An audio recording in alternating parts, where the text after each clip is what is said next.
इसलिए कलयुग का 5वां स्थान बेईमानी से कमाया हुआ धन। राजा परीक्षित जिन्होंने मुकुट पहन रखी थी उसमें कलयुग आके बैठ गया। वो जरासंध की मुकुट थी, राजा परीक्षित के सिर पे कलयुग बैठा, बुद्धि भ्रष्ट हो गई। बेईमानी से जो पैसा, अच्छा ईमानदारी से कमाया हुआ पैसा बढ़िया है कि बेईमानी से? इसलिए बेईमानी से मत कमाना साहब।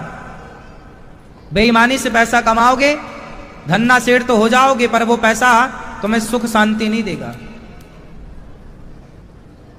वो पैसा तुम्हें सिवाय कष्ट के, सिवाय बीमारी के, सिवाय दुख के कुछ ना देगा। इसलिए पहले के लोग ज्यादा सुखी थे क्योंकि ईमानदारी का पैसा था, कम था, ईमानदारी का था, मेहनत का था। आज ज्यादा पैसा है, बेईमानी का है, इसलिए सुख नहीं है। पैसा ज्यादा है, सुख नहीं है। और हर आदमी आजकल धन्ना सेठ बनना चाहता है, चाहे कैसे भी मिल जाए, चोरी करके, बेईमानी करके। लोग तो आजकल चप्पल तक चुरा लेते हैं। उन्हें लगता चप्पल भी ना खरीदनी पड़े। हाँ या ना? आप लोगों की भी कभी ना कभी चप्पल चोरी हुई होगी, फिर देखो सब परेशान हैं चप्पल चोरों से। कौन है ये बेईमानी कर रहे हैं? अब बताओ ये सुखी होंगे? चप्पल चुराने वाले, मोबाइल चुराने वाले, चैन चुराने। चलो आपने चुरा भी लिया, 10-5 लाख रुपया का चोरी भी कर ली, तो इससे क्या होगा? यदि होना होता तो सारे चोर धन्ना सेठ हो जाते। बेईमानी का लाखों हो और ईमानदारी का 1 रुपया बहुत। इसलिए कोशिश करिए कि हम ईमानदारी की नमक रोटी खाएं, बेईमानी का 56 भोग ना खाएं। हाँ या ना? ईमानदारी, ईमानदारी बहुत अच्छी चीज है।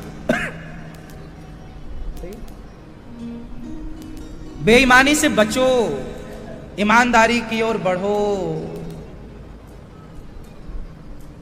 श्री भगवान की पावन कथा, जब आप राजा परीक्षित जी को श्राप लगा, शुकताल में चले गए, राजा परीक्षित जी को सुखदेव भगवान ने कथा सुनाई।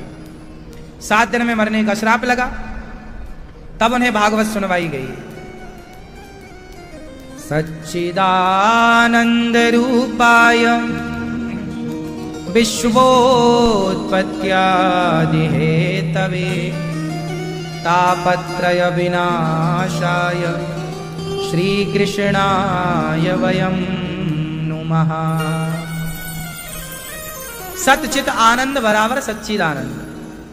भगवान कैसे हैं, ये यहां से भागवत जी स्टार्ट हो रही हैं। भगवान कैसे हैं? सच्चित आनंद, सच्चिदानंद। ईश्वर सत्य है, ईश्वर चित स्वरूप, प्रकाश स्वरूप है, ईश्वर आनंद के सागर हैं, जो विश्व की उत्पत्ति, पालन, संहार करने वाले हैं। ऐसे भगवान को, राधा सहित श्री कृष्ण को हम नमस्कार करते हैं। मेरे संग बोलो आप सब लोग, सच्चिदानंद रूपाय विश्वोत्पत्त्यादि हेतवे तापत्रय विनाशाय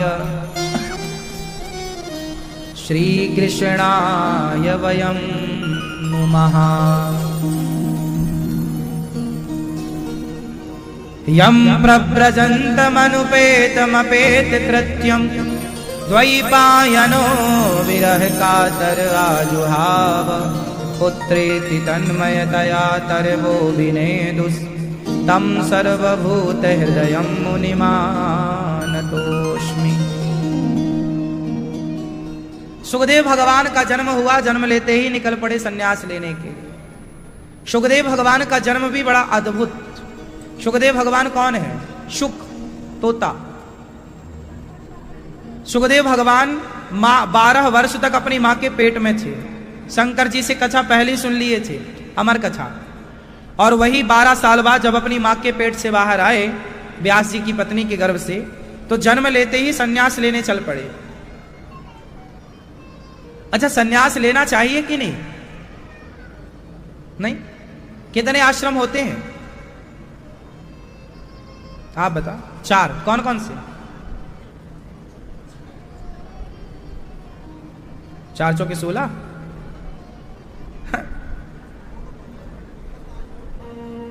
और मैया 4 आश्रम कौन कौन होते हैं? ओ भैया 4 आश्रम कौन? टोपी वाले भैया बताएंगे 4 आश्रम। अच्छा 2 टोपी लगी हैं। 4 आश्रम कौन कौन होते हैं? ये टोपी वाले भैया, व्हाइट टोपी। नहीं सुनो, पहला आश्रम ब्रह्मचर्य, दूसरा गृहस्थ, तीसरा वानप्रस्थ, चौथा सन्यास, चौथा जिसमें कि सन्यास सिर्फ ब्राह्मण ले सकता है। इसलिए क्षत्रिय वैश्य ये क्या करेंगे? ये वानप्रस्थ आश्रम में जाएंगे। ये सन्यास नहीं, राम जी ने सन्यास नहीं लिया। अर्जुन ने बोला कि मैं सन्यास ले लेता हूं, मैं युद्ध नहीं करता। भगवान ने डांटा, तू क्षत्रिय है, तेरा धर्म सन्यास लेने का नहीं है। सन्यास सिर्फ ब्राह्मण ले सकता है और ब्राह्मण को सन्यास लेना भी चाहिए। चारों आश्रमों का पालन सिर्फ ब्राह्मण के लिए है। क्षत्रियों के लिए 3 आश्रम का पालन है, ब्रह्मचारी रहो, गृहस्थ रहो और वानप्रस्थ। वानप्रस्थ मतलब गृहस्थी पूरी हो जाने के बाद तीर्थों में जाके बेटा बेटी से मन हटाकर केवल भगवान में मन लगाना चाहिए, आराधना ईश्वर की। ये वानप्रस्थ आश्रम है। अब वन में तो आप जा नहीं सकते क्योंकि वन रहे नहीं, वन विभाग वाले वहीं से मार मार के भगा देंगे। इसलिए वानप्रस्थ आश्रम एक समय है, एक टाइम है। गृहस्थ में रहो। गृहस्थ में कितने साल रहना चाहिए? ये चारों आश्रम कितने कितने साल के हैं? वर्ष कितना? 25 25 साल ब्रह्मचारी रहो। 25 साल मतलब 25 साल की आयु में आपका विवाह हो जाना चाहिए, लगभग 25 साल के पहले ही। 25 साल में लड़की लड़का का विवाह हो जाए, 25 साल के अंदर विवाह हो जाना चाहिए। आजकल जो 30-30 साल के लड़का लड़की बैठे शादी नहीं कर रहे हैं, ये सही है कि गलत है? हाँ हाँ, लड़के लड़की कर नहीं रहे शादी। क्यों नहीं कर रहे हैं? क्योंकि लिव इन में रह रहे हैं, जरूरत ही नहीं होने।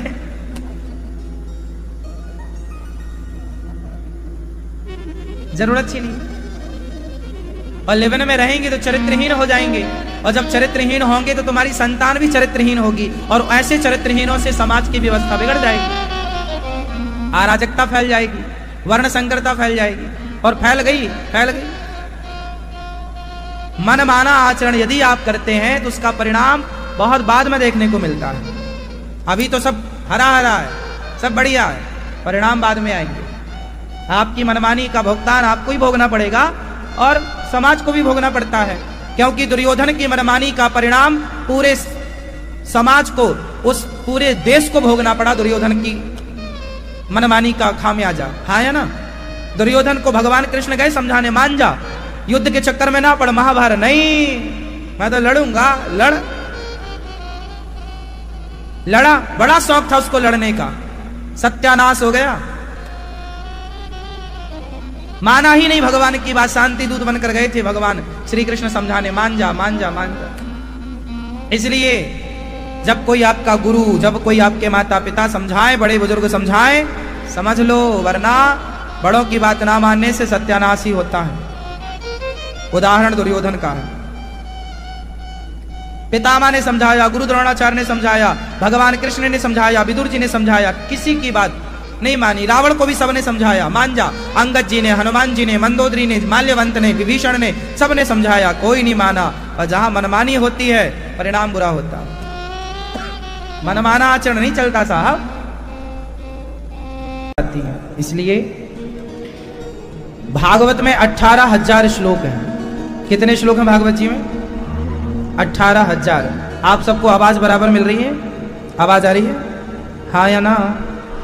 पीछे वाली मैया आ रही है मेरी माँ? हाँ।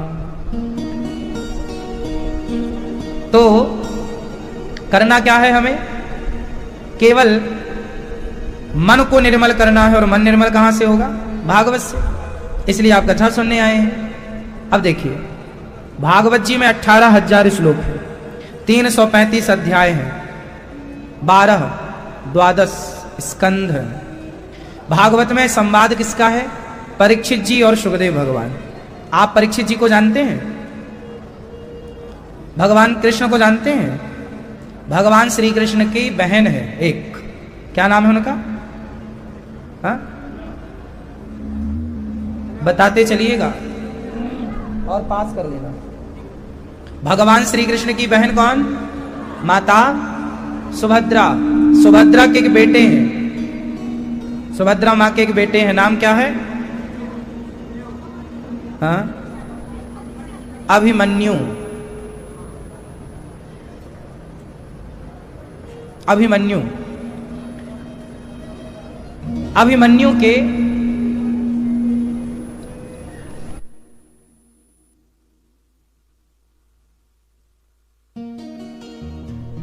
तो अभिमन्यु जो है ना,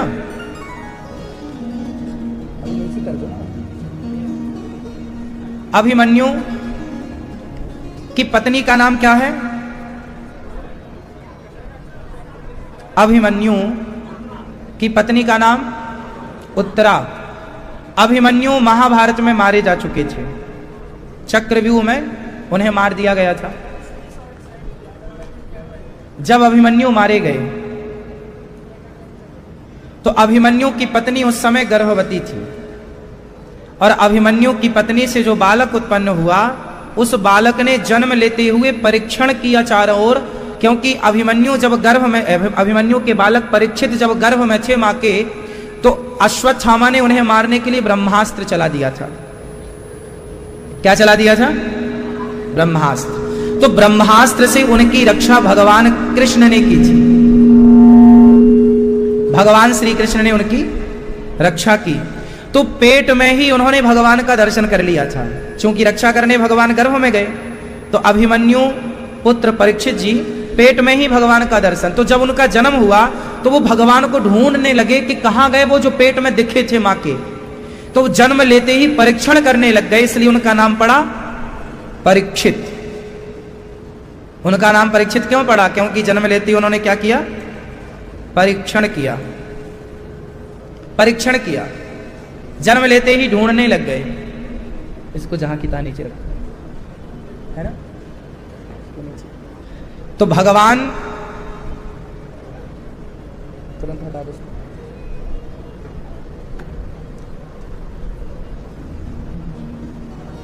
ऐसे परीक्षित जी महाराज को 7 दिन में मरने का श्राप लगा।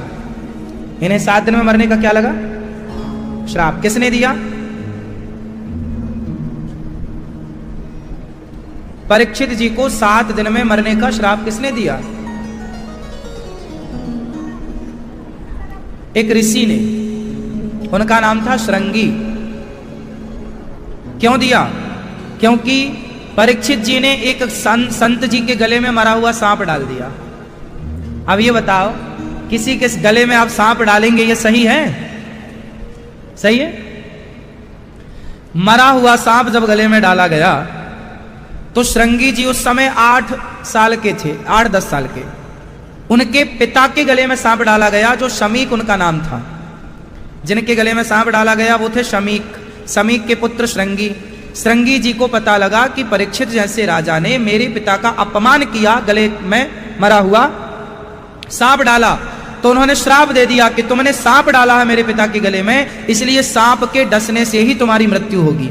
ये श्रृंगी जी का वो स्थान है जहां टीवी पर आप देख रहे हैं। श्रृंगी ऋषि का वो स्थान है जहां परीक्षित जी को श्राप। ये कुंड वही कुंड है जिस कुंड में वो उस समय स्नान कर रहे थे, और इसी कुंड का जल लेकर के उन्होंने श्राप दिया था परीक्षित जी को। ये हम गए थे एक बार, तो वहां दर्शन किया।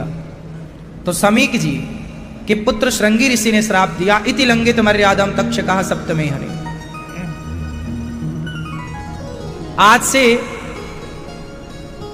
आज से 7वें दिन तक्षक तुम्हें डसेगा, ऐसा श्राप दिया गया।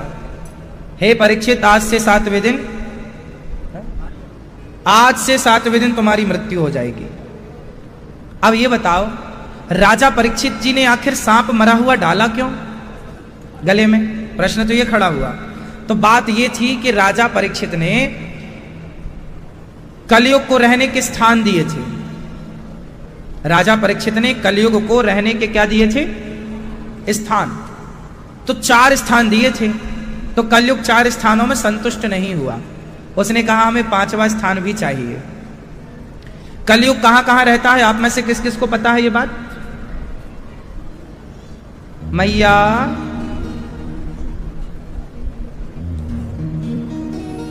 किस किस को पता है कलयुग कहां कहां रहता है?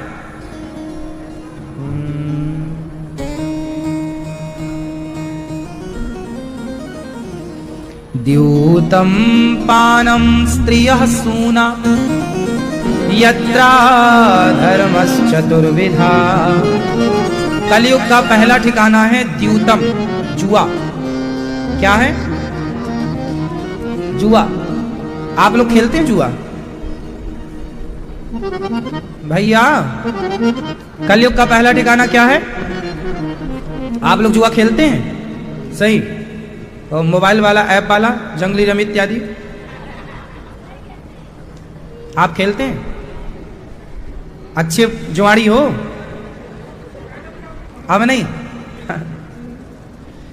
जुआ जहां होगा वहां कलयुग होगा, और जहां कलयुग होगा वहां सत्यानाश होगा, सर्वनाश। कौरवों ने क्या खेला था? नाश हुआ? इतिहास उठाकर देखिएगा। आप अपने को यदि गलत स्थान पर देख रहे हैं तो एक बार आप जहां हैं वहां पर इतिहास में जो था उसकी गति देख लो कि उसकी गति क्या हुई जुआ खेलने से, तो तुम्हारी क्या होगी। हमें सिखाता कौन है? इतिहास, घटी हुई घटनाएं। तो हमें क्या, किससे बचना है? जुआ। कलयुग का पहला ठिकाना जुआ। दूसरा पानम, शराब। आप पीते हैं भैया?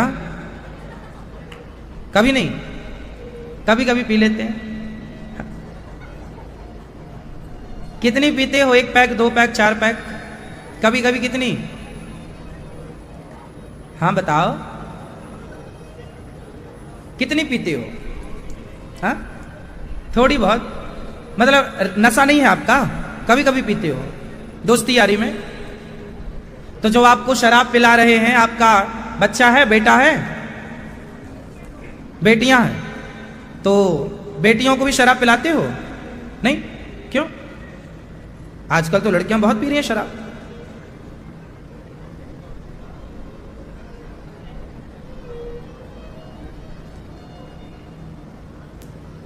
कोई बेटियों से ये कहेगा कि तुम्हारा बाप तो शराबी है, अच्छा लगेगा?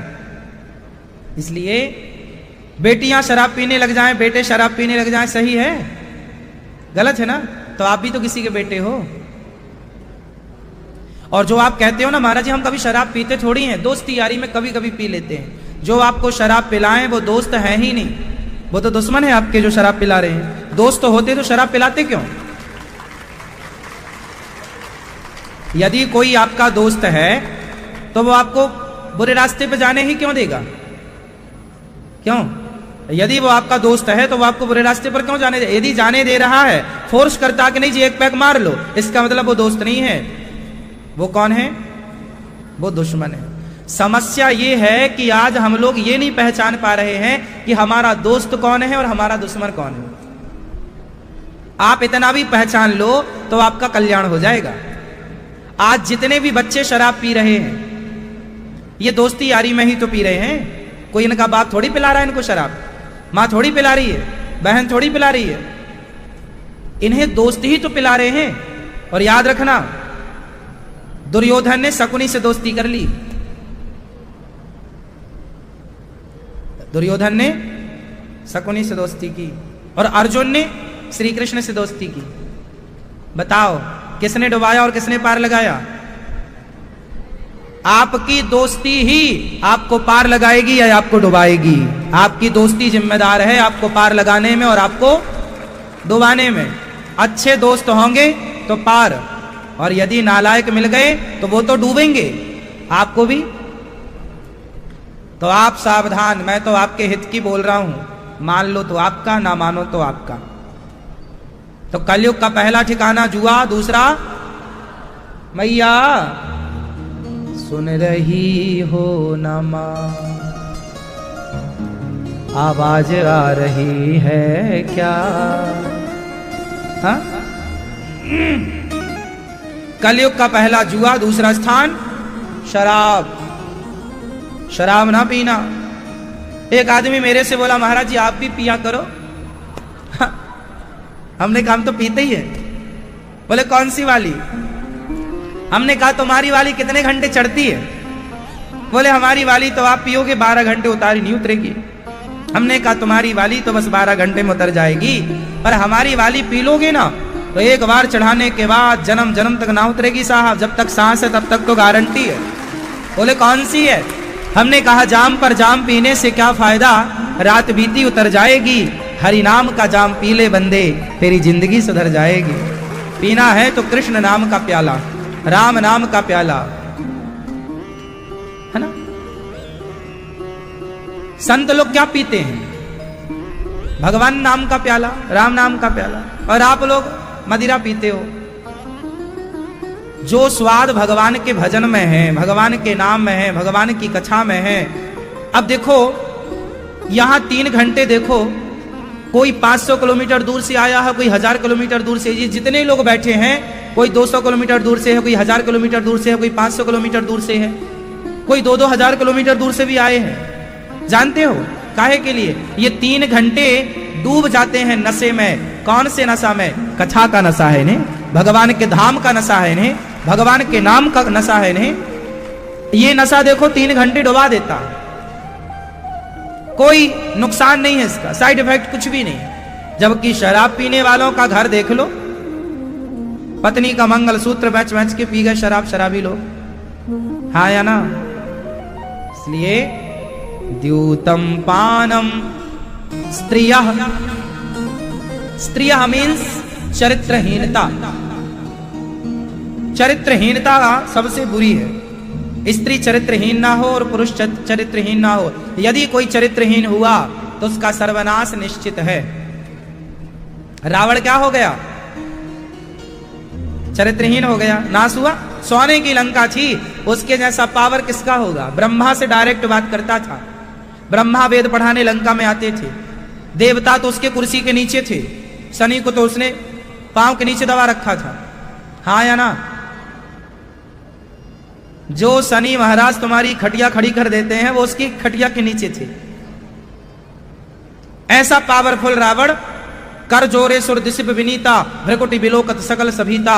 जो रावण एक बार देख लेता तो देवता थर थर थर थर कांप जाते। ऐसा रावण जब चरित्रहीन हुआ तो सर्वनाश हो गया। रहा न कोकुल रोब निहारा। ये परिणाम है चरित्रहीन होने का। यदि कोई चरित्रहीन हो रहा है तो समझा दो उसे। हर साल रावण के पुतले जलाकर समाज को यह मैसेज दिया जाता है कि चरित्रहीन बनोगे तो परिणाम देख लो। आदमी भुलक्कड़ बहुत बड़ा है, इसलिए हर साल दशहरा आता है, हर बार रावण खड़ा होता है कि देख रावण को मत भूलना, ये रहा रावण। इसी ने पराई औरत पर नजर डाली, सर्वनाश हुआ। अब तुम डाल रहे हो, तुम्हारा क्या होगा देख लो। बात समझ में आ रही है? तो आप में से किसी का किसी से चक्कर वक्कर तो नहीं है? यदि है तुरंत आई लव यू वापस ले लो अपना।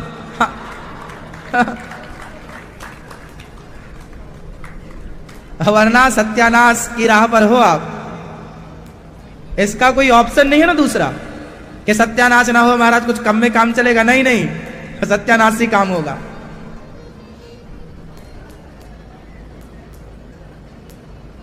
तो द्यूतम पानम स्त्रिया, सूना। ये भैया लोग कहां चले? अपना आई लव यू वापस लेने का है क्या?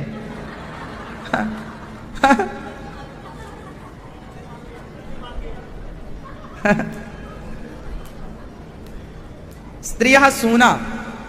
सूना मतलब मांस, अंडा, मछली, मुर्गी, बकरा, बकरी। आप लोग खाते हो अंडा? कितने खा जाते हो रोज? कभी कभी खाते हो, 1-2 अंडा खाते हो। और मुर्गी? साल में 1-2 बार मुर्गी खा लेते हो। और मछली? मछली भी खा लेते हो। और बकरा? बकरा भी कभी कभी, और गाय, भैंस, आदमी। बड़ी कृपा की आपने कि आदमियों को छोड़ दिया है। बाकी तो सब चलता है ना, बकरा बकरा सब खा लेते हैं, आदमी नहीं खाते। आप कब शुरू करोगे? बड़ी दया की आपने भैया, छोड़ दिए इंसानों को। अच्छा ये बताओ, ये मांस मांस खाना सही है? फिर काहे खाते हो, इतने बुद्धिमान हो तो?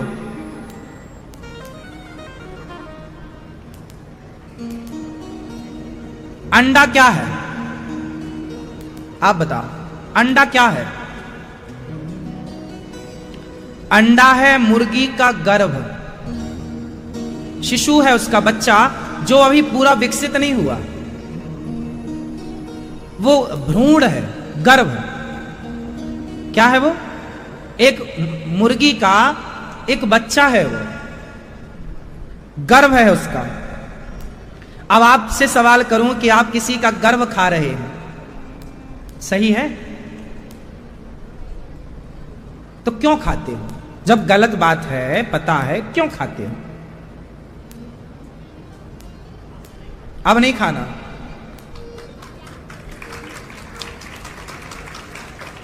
किसी का गर्भ, किसी का बच्चा, मछली पकड़ने वाला एक पैना सा कांटा लेता है और कांटे में एक मांस का टुकड़ा लगाता है और उसे पानी में डाल देता है। मछली आती है, या उसमें आटा लगा देता है, वो खाद्य पदार्थ कुछ भी लगा सकता है, कांटे में लगाता है। मछली तो बेचारी मछली है, आई और खाई, तो सोचिए वो कांटा उसके गले में घुस जाता है।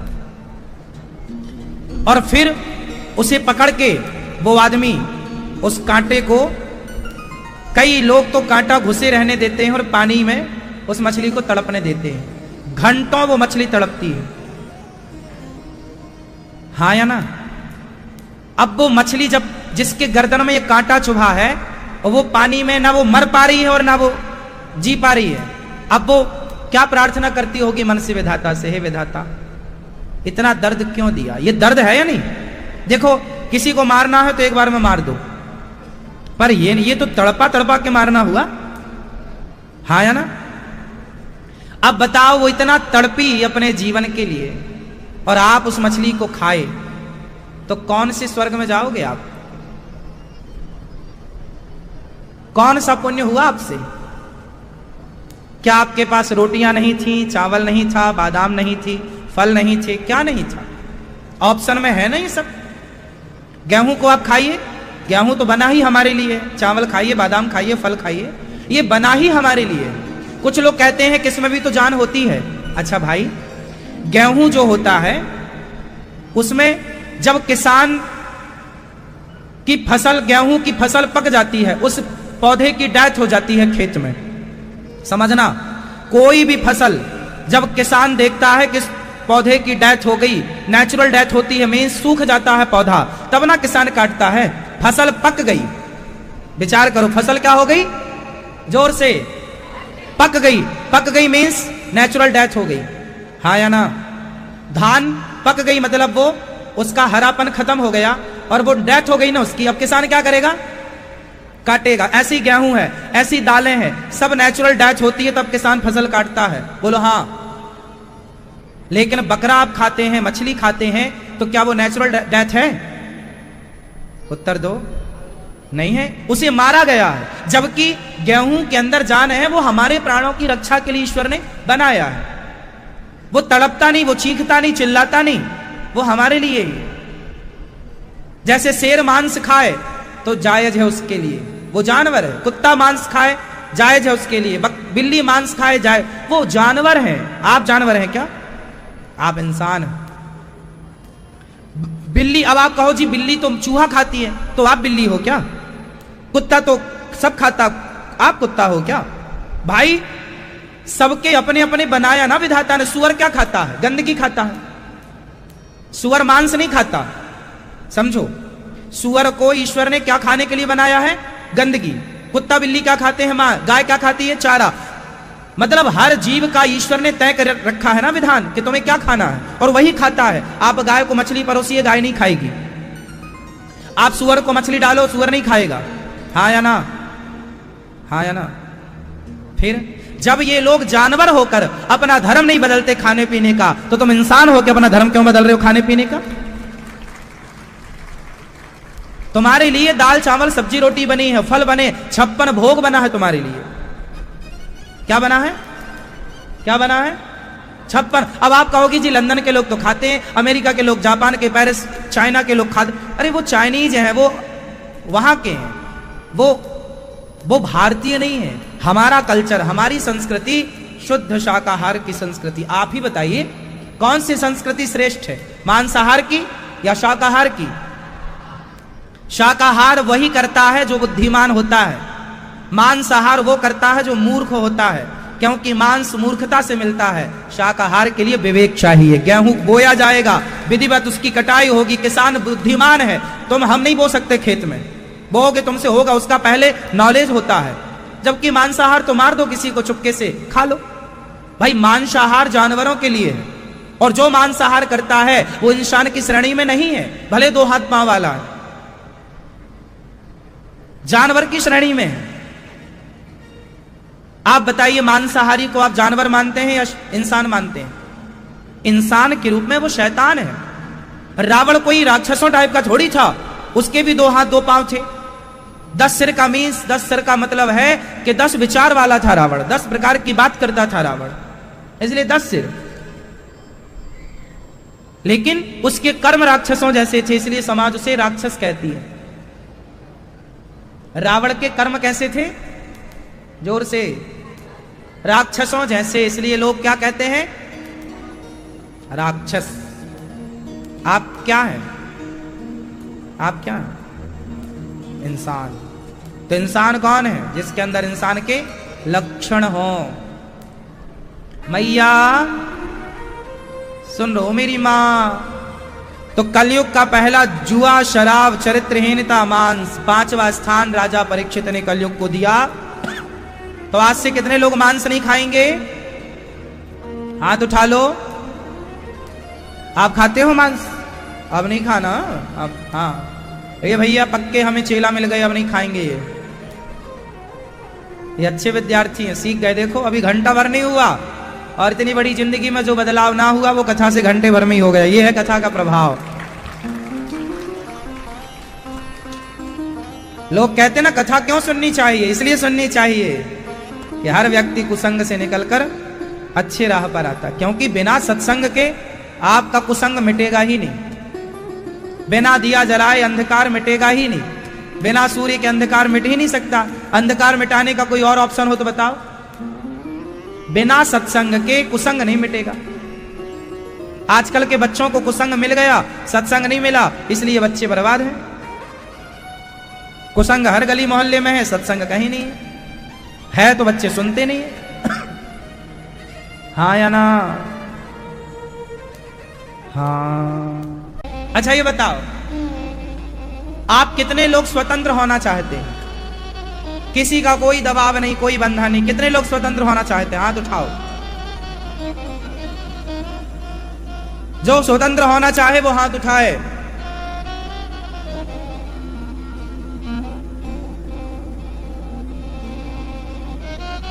आप चाहते हैं स्वतंत्र होना? तो हाथ उठाओ यदि स्वतंत्रता चाहते हो तो, और नहीं चाहते तो मत उठाओ। अब सुनो, पहले बात समझ लो, बाद में रो मत के बाद में हमने हाथ उठा लिया बाद में। स्वतंत्र, आज हर लड़का स्वतंत्र होना चाहता है, माँ बाप का कोई दबाव नहीं चाहता। आज हर लड़की स्वतंत्र होना चाहती है, माँ बाप का कोई दबाव नहीं चाहती। वो कोई डिस्टर्बेंस ना हो, कोई हमारे पर्सनल लाइफ में कोई माँ बाप का कोई इंटरफेयर ना हो। यहां तक कि सास का इंटरफेयर, ससुर का, अरे और तो ठीक है, पति का भी ज्यादा इंटरफेयर पत्नियां बर्दाश्त नहीं करती। हाँ या ना? कोई इंटरफेयर ना चाहिए। माँ बाप कह रहे हैं बेटा यहां आओ, ये रास्ता तुम जो चल रही हो गलत है। नहीं पापा हम बड़े हो गए हैं, आपको पता नहीं है, आप ज्यादा बोला मत करो। माँ तुम तो कुछ अनपढ़ हो, तुम तो कुछ पढ़ी लिखी हो ही नहीं, तुम क्या जानती हो, हम तो सब जानते हैं। ज्यादा बोला मत करो, ज्यादा इंटरफेयर मत किया करो। स्वतंत्र लाइफ चाहिए लड़कियों को, स्वतंत्र जिंदगी चाहिए लड़कों को। बताइए ये स्वतंत्रता सही है या गलत है? सही है? किस किस को ऐसी स्वतंत्रता चाहिए?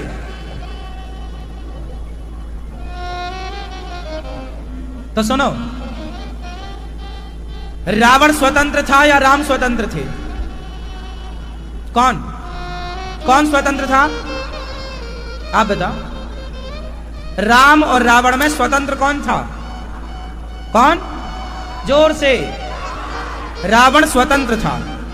स्वतंत्र था इसलिए किसी की भी पत्नी चुरा लेता था, जबकि राम स्वतंत्र नहीं थे। राम मर्यादा की संस्कारों की बेड़ियों में बंधे हुए थे। यदि आपके बेटा बेटी, यदि आपकी औलाद स्वतंत्र हो गई, आप स्वतंत्र हो गए, तो रावण बन जाओगे। और यदि मर्यादा के बंधन में रहे तो वो मर्यादा तुम्हें राम बनाएगी। और सुनो, माता सीता और सूर्पनखा, इन दोनों में कौन स्वतंत्र है? जोर से। कौन स्वतंत्र है? सूर्पनखा स्वतंत्र है। स्वतंत्र है, जो अच्छा लगता है उसे आई लव यू कह देती है।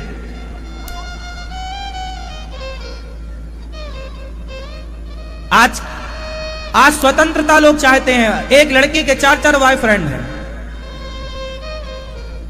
इसे भी आई लव यू, उसे भी आई लव यू। ये सब सूर्पनखा के संस्कार हैं। सूर्पनखा कैसी थी?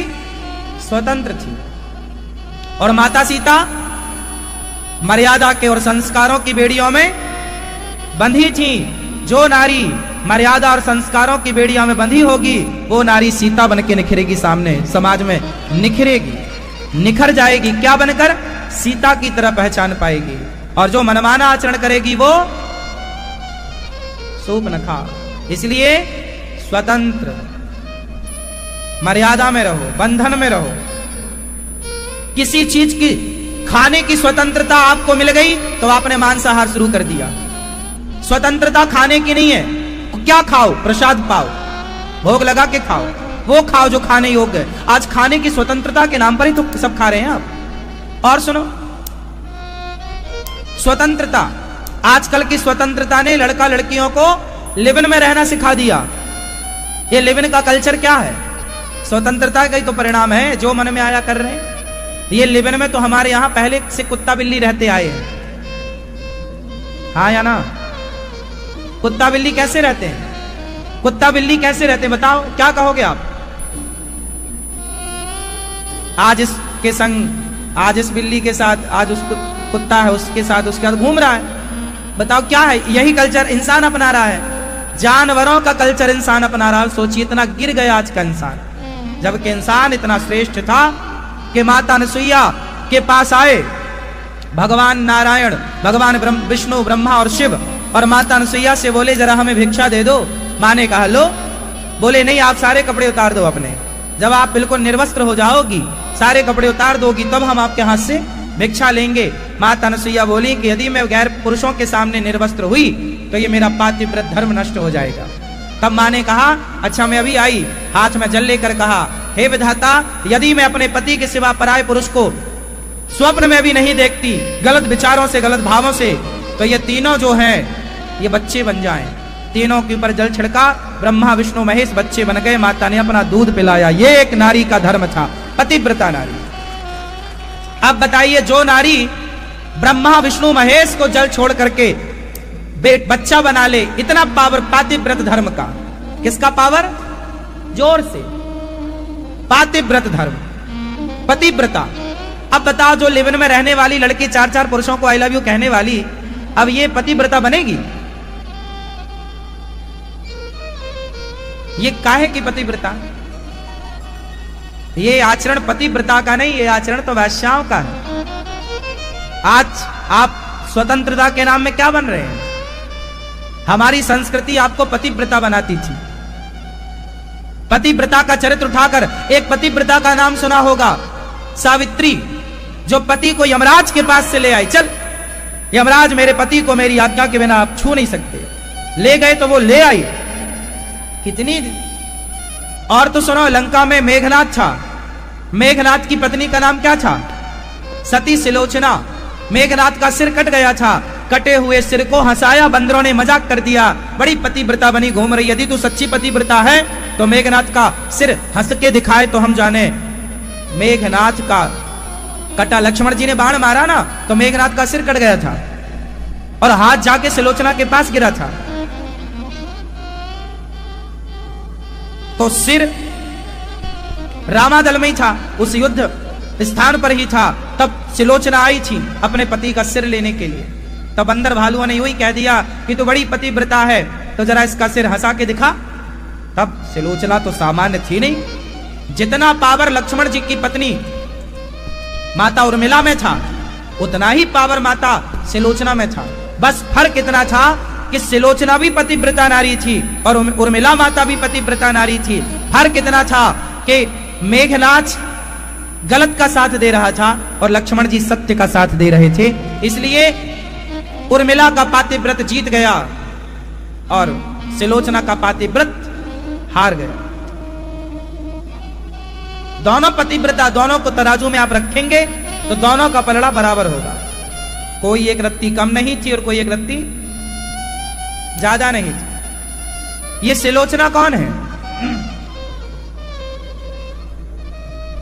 सिलोचना कौन है? वासुकी नाग की पुत्री। और लक्ष्मण जी कौन है? वो भी शेषनाग है। लक्ष्मण जी भी शेषनाग है और वासुकी नाग की बेटी है ये सिलोचना। लक्ष्मण जी का विवाह सिलोचना से ही होने वाला था, पर मेघनाथ ने एक बार नागलोक में जा इसने उत्पात किया, तब वासुकी ने सिलोचना को ब्याह दिया। एक बार मेघनाथ ने नागलोक में उत्पात किया, तब नागलोक के जो राजा थे वासुकी, इन्होंने वासुकी नाग ने अपनी बेटी का विवाह सिलोचना का मेघनाथ से कर दिया। मेघनाथ बहुत पावरफुल था, इंद्र को जीतने वाला, इसलिए उसका नाम पड़ा इंद्रजित। चला इंद्रजित अतुलित जोधा, बंधु निधन सुन उपजा क्रोधा। बड़ा बलवान था मेघनाथ, दूर दूर तक कोई इसकी बराबरी का टक्कर का नहीं था। लेकिन लक्ष्मण जी ने मार दिया, क्योंकि लक्ष्मण जी के साथ एक पुरुष के साथ एक स्त्री का बल भी होता है, पता आपको? मेघनाथ अपनी स्त्री के बल से भी बलवान था, क्योंकि उसकी पत्नी पतिव्रता थी। लेकिन उसकी पातिव्रत धर्म फीका तब पड़ने लग गया जब मेघनाथ ने गलत रावण का साथ दिया ना। आपके पास पावर है तो वो तब प्लस होगा जब आप सत्य का साथ देंगे, और यदि आपने उस पावर का मिसयूज किया तो वो पावर घटना स्टार्ट हो जाएगा, कमजोर पड़ जाएगा, फीका पड़ जाएगा। इसलिए प्रहलाद की बुआ होलिका, उसे वरदान था कि अग्नि जलाएगी नहीं, पर जब प्रहलाद को लेकर बैठी तो अग्नि ने जला दिया, क्योंकि उसने अपने पावर का मिसयूज किया, दुरुपयोग किया। तो जिस आग ने उसे ना जलाने का वादा किया था उसी आग ने उसे जला दिया, क्योंकि आपने किसी बच्चे को लेकर जलाने के लिए बैठी हो। आपको वरदान इसलिए मिला था कि कोई जल रहा हो तो आप उसे बचाओ, हेल्प करो दूसरों की, ये थोड़ी कि किसी को जला ही डालो। पावर का जब जब जिसने दुरुपयोग किया तो खत्म हुआ वो पावर, नाश हुआ। इसलिए पावर का सदुपयोग करिए। 4 आश्रम है, इन चारों आश्रमों का विधिवत पालन हो। 25 साल ब्रह्मचारी, 25 साल गृहस्थ, 25 साल गृहस्थ में बेटी का विवाह हो जाए, बेटों का विवाह हो जाए। जब बेटा बेटी का विवाह हो जाए तो आप पति पत्नी दोनों साथ में रहो, पर भोगी बनकर नहीं, योगी बनकर, भक्त बनकर के रहो। पति पत्नी दोनों के अंदर भोगों के प्रति मन हट जाए और भगवान में मन लग जाए, यही गृहस्थ आश्रम। पति पत्नी साथ में रहना बुरा नहीं है, साथ में रहो, पर कैसे? आजकल तो आदमी बुढ़ापे तक भोगों से तृप्त नहीं हो रहा है। पत्नी के होते हुए भी लोग यहां वहां ताक झांक करते हैं, है ना? आजकल तो आप गाना यही सुनते हैं, सामने वाली खिड़की में एक चांद का टुकड़ा रहता है।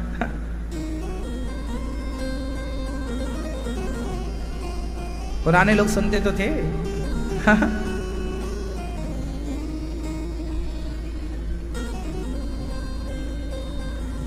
तो बस यही है कि आप बच जाएं हर बुराई से।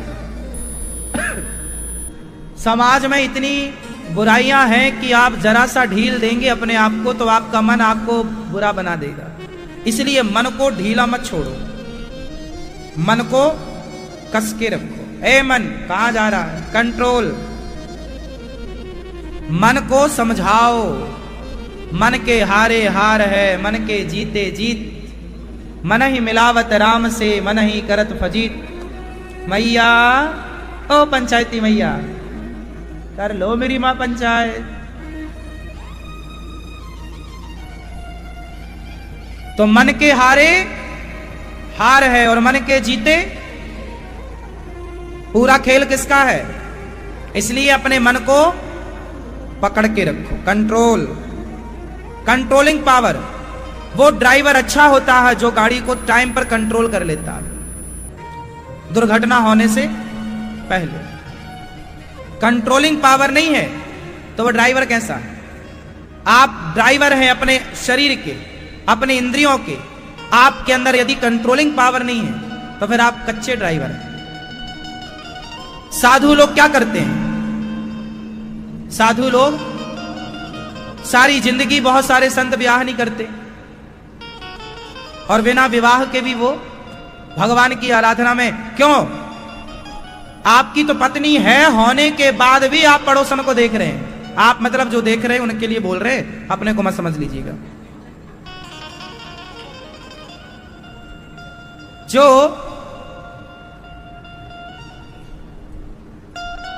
भैया सो रहे हो, सुनो।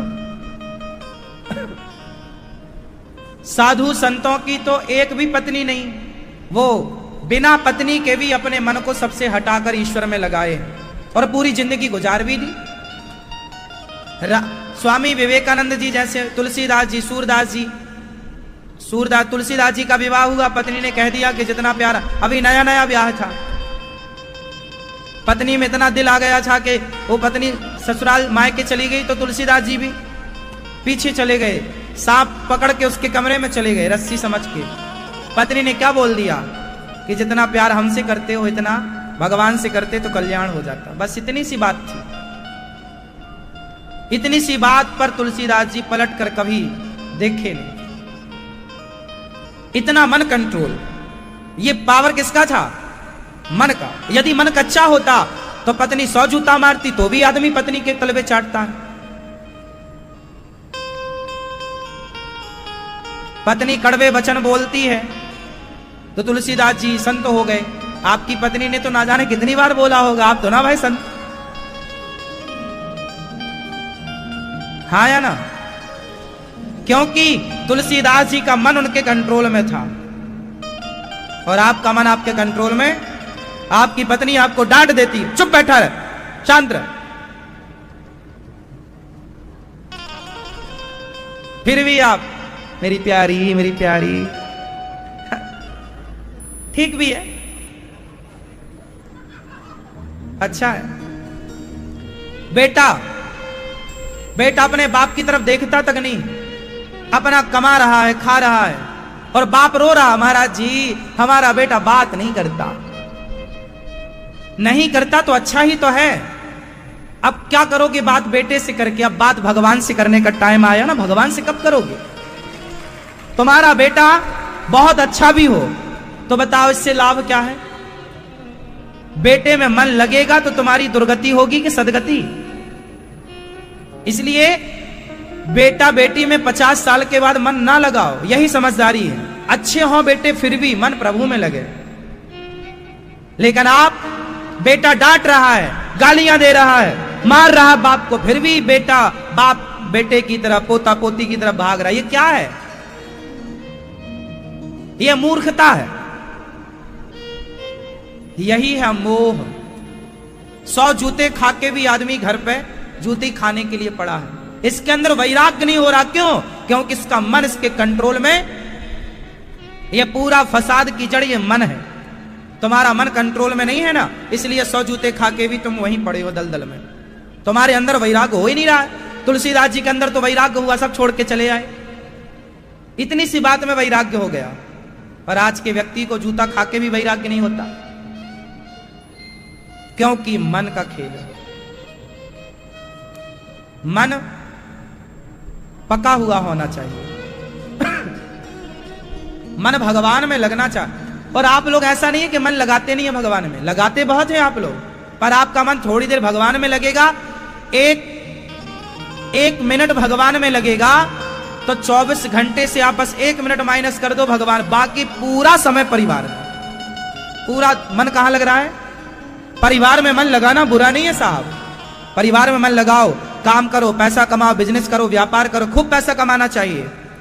बच्चों को पढ़ाओ लिखाओ, योग्य बनाओ, और बच्चों को योग्य बना के सेल्फ डिपेंड बना के अपनी जिम्मेदारियां पूरी करके अपने मन को वहां से हटा लो। अब आप क्या करते हैं? सब कुछ करते हैं, फिर मन वहीं, अरे ये तो घर मेरा है, ये तो मेरा है, ये तो सब मेरा है। बेटा तू मत जा ऑफिस, मैं ही जाता हूं। बेटा तू मत कुछ काम कर, मैं ही सब करता हूं। सब्जी भी मैं ही ले आता हूं, मार्केटिंग भी मैं ही कर लेता हूं, बिजनेस भी मैं ही कर लेता हूं। बेटा तू बैठ, खटिया तोड़ लो।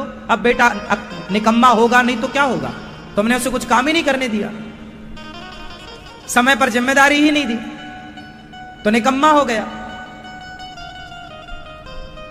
बच्चों को कंधे, देखो एक काम करो, आप एक कॉलम बनाओ, कॉलम पिलर कॉलम बनाओ 20 फीट का, केवल कॉलम 20-20 फीट का ऊपर खड़ा कर दो, उसमें कोई छत मत डालो, कोई बीम मत डालो। बताओ वो कॉलम हिलेगा कि नहीं हिलेगा? 20 फीट का कॉलम है और उसमें कोई लोड नहीं है, ऊपर हिलेगा या नहीं हिलेगा? हाँ या ना? हिलेगा साहब। 25 फीट का बना लो, चलो तुम्हारी संतुष्टि जैसे हो, 30 फीट का बना लो, हिलेगा। क्योंकि उसके ऊपर कोई लोड, हाँ उसके ऊपर बीम डाल दो, छत डाल दो, फिर नहीं हिलेगा। कॉलम बस खड़ा कर दो 20-25 फीट 30 फीट का, हिल जाएगा साहब। 2 आदमी हिलाएंगे, हिलेगा वो। लेकिन ऊपर कॉलम बीम आएगी तो वो और मजबूत हो जाएगा, हाँ या ना? कॉलम मजबूत कब होता है? जब उसके ऊपर बाहर आता है। ये बच्चे कॉलम हैं, जितना भार दोगे ना बच्चों के ऊपर उतने मजबूत बनेंगे बच्चे। और जवानी में सही वक्त पर भार दोगे तो ये बच्चे मजबूत हो जाएंगे, बिजनेस में, व्यापार में, काम में। लेकिन आजकल के माँ बाप, नहीं बेटा तू तो घर में बैठ, क्रिकेट देख, IPL देख, मैं कर रहा हूं सब काम। बच्चे फिर होते हैं अकर्मण्य। फिर माँ बाप रोते हैं, महाराज जी कुछ करता नहीं, जब करने का टाइम था तब आपने कुछ करने नहीं दिया। हाँ या ना? ये समस्या भारत में 90% है। 90% बाप ये लापरवाही करते हैं बच्चों के साथ। और जो बाप अपने बच्चों के साथ ये लापरवाही करते हैं, लिख लो वो बच्चे अपाहिज हो जाएंगे, कभी सफल नहीं हो पाएंगे। जो बच्चे अपने बाप के टुकड़ों पर पल रहे हैं वो कभी सफल नहीं हो पाएंगे। बच्चों को जैसी पढ़ाई लिखाई पूरी हो वैसे ही जिम्मेदारी बच्चों को दे दो, गृहस्थी की, घर की, फैक्ट्री की, बिजनेस की, व्यापार की जिम्मेदारी दे दोगे तो जिम्मेदारी उठाना सीखेंगे। 1-2 साल में वो सब चीजें समझ जाएंगे, हानि लाभ क्या होता है, मजबूत हो जाएंगे वो।